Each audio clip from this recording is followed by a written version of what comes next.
பிரதமர் மோடி அவர்கள் காயத்ரி ஆக்டிவாக வெளிநாடுகளுக்கு பயணம் பண்ணக்கூடியவர். அங்கேருந்து முதலீடுகள்லாம் வெளிநாட்டிலேருந்து நமக்கு வரணும், ப்ளஸ் ஒரு நல்ல தொடர்பு இருக்கணும் அந்த நாட்டுக்கும் இந்த நாட்டுக்கும் அப்படின்னு சொல்லிட்டு, அந்த வகையில் பிரதமர் மோடி அவர்கள் லேட்டஸ்டாக பயணம் செய்திருக்கக்கூடிய நாடு என்று பார்க்கும் பொழுது செஷல்ஸ்.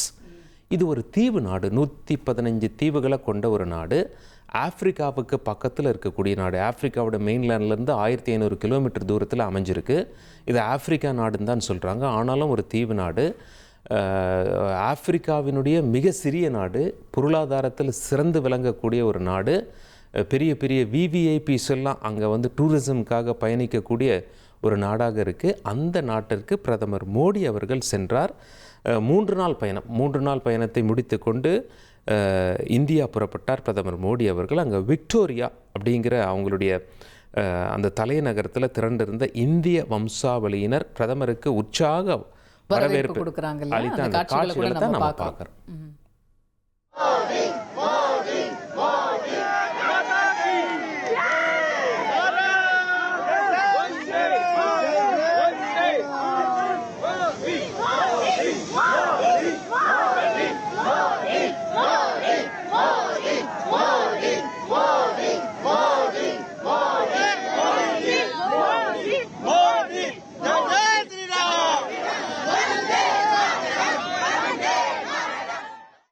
அப்படியே அங்கே ஒரு முக்கியமான கோவிலுக்கும் போயிருக்காரு இல்லையா? எஸ் அங்கே விநாயகர் கோயில் அமைந்திருக்கிறது செஷல்ஸ் நாட்டில். செஷல்ஸ் நாட்டில் விக்டோரியா அப்படிங்கிற அவங்களுடைய தலைநகரத்தில் உள்ள நவசக்தி விநாயகர் கோவிலில் பிரதமர் மோடி அவர்கள் வழிபாட்டில் ஈடுபட்டார்.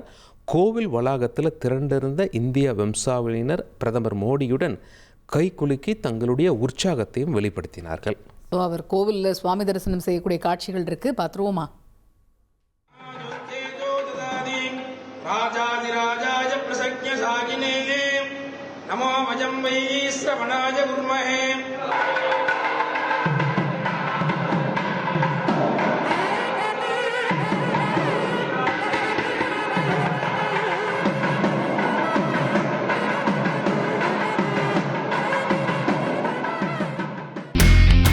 இனி செல்லும் இடமெல்லாம் செய்தி. தந்தி டிவியின் வாட்ஸ்அப் சேனலை ஃபாலோ பண்ணினா செல்ல இருக்கும் இடமெல்லாம் செய்தி. இதோ QR கோட், இப்பவே ஸ்கேன் பண்ணுங்க, ஃபாலோ பண்ணுங்க.